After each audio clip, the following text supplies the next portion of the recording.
내 주는 강한 성이요 방패와 병기 되시니 큰 환난에서 우리를 구하여 내시리로다.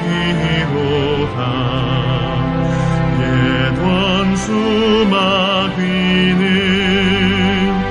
이때도 힘을 써 모략과 권세로 무기를 삼으니 천하에 누가 당하랴.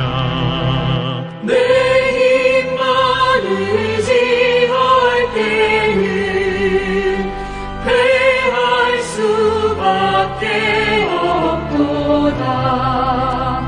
힘 있는 장수 나와서 날 대신하여 싸우네. 이 장수 누군가? 주 예수 그리스도 만군의 주로다. 강할 자 누구랴? 반드시 이기리로다. 이 땅의 마귀들 그럼 우리를 삼키려 하나. 겁내지 말고 섰거라. 진리로 이기리로다. 친척과 재물과 명예와 생명을 다 빼앗긴데도 진리는 살아서 그 나라 영원하리라.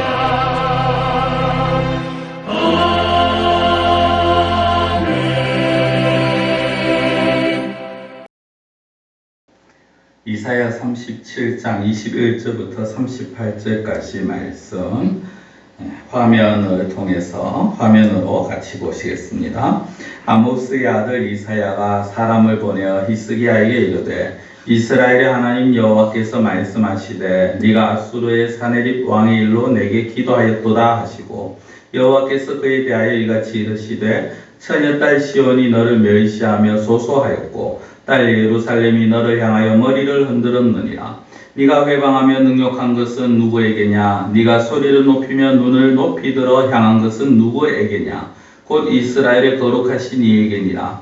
네가 네 송을 통해서 주를 회방하여 이르기를 내가 나의 허다한 병거를 거느리고 산들의 꼭대기에 올라가며 레바논의 깊은 곳에 이르렀으니 높은 백향목과 아름다운 향나무를 베고 또 그 제일 높은 곳에 들어가 살찐 땅의 수풀에 이를 것이며 내가 우물을 파서 물을 마셨으니 내 발바닥으로 애굽의 모든 하수를 말리리라 하였도다. 네가 어찌하여 듣지 못하였느냐? 이 일들은 내가 태초부터 행한 바요 상고부터 정한 바로서 이제 내가 이루어 네가 견고한 성읍들을 헐어 돌무더기가 되게 하였노라. 그러므로 그 주민들이 힘이 약하여 놀라며 수치를 당하여 들의 풀같이 푸른 나무같이 지붕의 풀같이 자라지 못한 곡처같이 되었느니라. 네 거처와 네 출입과 네가 나를 거슬러 분노함을 내가 아노라. 네가 나를 거슬러 분노함과 네 오만함이 내 귀에 들렸으므로 내가 갈고리로 네 코를 꿰며 재갈을 내 입에 물려 너를 옳은 길로 돌아가게 하리라 하셨나이다. 왕이여 이것이 왕에게 징조가 되리니 원래는 스스로 난 것을 먹을 것이요 둘째 해에는 또 거기에서 난 것을 먹을 것이요 셋째 해에는 심고 거두며 포도나무를 심고 그 열매를 먹을 것이니이다. 유다 종족 중에 피하여 남은 자는 다시 아래로 뿌리를 받고 위로 열매를 맺으리니 이는 남은 자가 예루살렘에서 나오며 피하는 자가 시온산에서 나올 것임이라. 만군의 여호와의 열심히 이를 이루시리이다.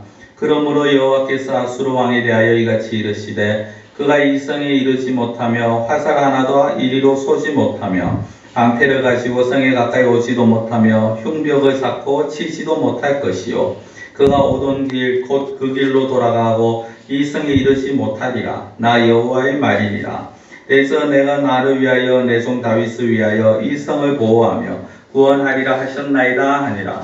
여호와의 사자가 나가서 아수르 진중에서 18만 5천인을 쳤으므로 아침에 일찍이 일어나 본즉 시체뿐이라. 이에 아수르의 사네립 왕이 떠나 돌아가서 니느웨에 거수하더니 자기 신 니스록의 신전에서 경배할 때 그의 아들 아들람멜렉과 사레셀이 그를 칼로 죽이고 아라라 땅으로 도망하였으므로 그의 아들 에살핫돈이 이어 왕이 되리라. 아멘. 오늘 보실 37장 21절부터의 말씀은 어제 우리가 계속해서 보았는 말씀의 연장선입니다. 아수르 왕 사네립이 랍사게를 보내서 너희의 하나님이 너희를 구원할 수 없다라는 그런 협박과 그리고 이제 너희들이 빨리 항복하라라는 그런 어떤 말들 속에서 히스기야가 하나님 앞에 올라가서 기도하는 장면으로 어제 우리는 보았습니다. 오늘 그런 가운데 이 이사야가 히스기야에게 사람을 보냅니다. 하나님께서 이렇게 하나님의 말씀을 전하는데요. 21절에 보면 네가 아수르의 사네립 왕의 일로 내게 기도하였도다 라고 하시면서 하나님께서 이 히스기야의 기도를 들으셨다라는 것을 말씀을 합니다. 이게 굉장히 중요한 의미가 있습니다. 하나님께서는 당신의 백성의 기도를 들으신다라는 것이요. 당신의 백성이 어떤 상황에 있는지 또 어떤 형편에 있는지 늘 눈여겨보신다라는 것입니다. 어떤 이들은 하나님이 내 기도를 들으시는가라고 말을 하기도 합니다만은 그러나 하나님의 때가 우리의 생각과 맞지 않아서 그런 생각이 들 수는 있을지언정 하나님께서는 당신의 백성들의 기도를 들으신다라는 사실입니다. 그렇게 하나님께서 들으시고 또 무엇이라고 말씀하십니까? 22절부터 보면은 이 처녀딸 시온이 너를 멸시하며 조소하였고 딸 예루살렘이 너를 향하여 머리를 흔들었느니라 라고 그렇게 말씀을 합니다. 이 예루살렘과 이스라엘 백성들이 이 아수르를 향해서 조소하고 머리를 흔들었다는 것입니다. 23절 보면 네가 회방하며 능욕한 것이 누구에게냐? 즉 아수르 왕에게 대한 책망의 말씀이죠. 네가 과연 뭔데 나를 하나님을 모욕하고 능욕하느냐라는 것입니다. 그 하나님은 이스라엘의 거룩하신 이다 라고 말씀을 합니다. 24절에 보면은 내 종을 통하여서 주를 회방하여 이르기를 내가 나의 허다한 병거를 거느리고 산들의 꼭대기에 올라가며 레바논의 깊은 곳에 이르렀으니 높은 백향목과 아름다운 향나무를 베고 또 그 제일 높은 곳에 들어가 살찐 땅의 숲을 이를 것이며 내가 우물을 파서 물을 마셨으니 내 발바닥으로 애굽의 모든 하수를 말리라라는 그런 말을 했다라고 지금 하나님께서 말씀을 하십니다. 즉 아수르 왕이 이 어떤 교만한 모습을 보고 계신다라는 거죠. 아수르 왕은 자신이 허다한 병거를 거느리고 모든 것을 다스리시고 모든 나라를 짓밟고 모든 것의 모든 어떤 자연까지도 자신이 그것을 관리할 수 있고 자신의 것이다라고 말을 합니다. 심지어는 25절 앞서 말씀드린 것처럼 우물을 파서 물을 마셨으니 내 발바닥으로 애굽의 모든 하수를 말린다라고 말을 합니다. 애굽의 그 큰 강조차도 나일강조차도 자신의 발바닥보다 못하다라는 것입니다. 어떻게 보면 너무나도 교만한 것이죠. 26절부터 하나님께서 이렇게 말씀을 하십니다. 네가 어찌하여 듣지 못하였느냐? 이 일들은 내가 태초부터 행한 바요 라고 하십니다. 너는 너가 잘나서 그런 줄 알지만은 그러나 그 모든 일들은 사실 내가 태초부터 계획한 일이고 태초부터 사용된 것이라는 것입니다. 그래서 그 뒤에 있는 말씀들이 무엇입니까? 너희가 잘나서 한 것이 아니라 너는 다만 나의 도구로 사용되었을 뿐이라는 것입니다. 모든 것이 하나님의 계획과 하나님의 섭리하에 있었고 아수르 왕은 그래서 그 하나님이 잠시 주신 그 권력을 가지고 자신이 잘난 것이냐 자신의 힘이냐 그렇게 생각하지만 그 역시 하나님의 계획의 일부였다라는 것입니다. 그러면서 하나님께서 이스라엘 그들에게 어떻게 보면 그들이 이 아수르가 멸망할 것이고 이 사네립 왕이 29절에 보면 그들이 그곳 자기들의 곳에 돌아가서 죽게 될 것이다 라는 것을 그렇게 말을 하고 있습니다.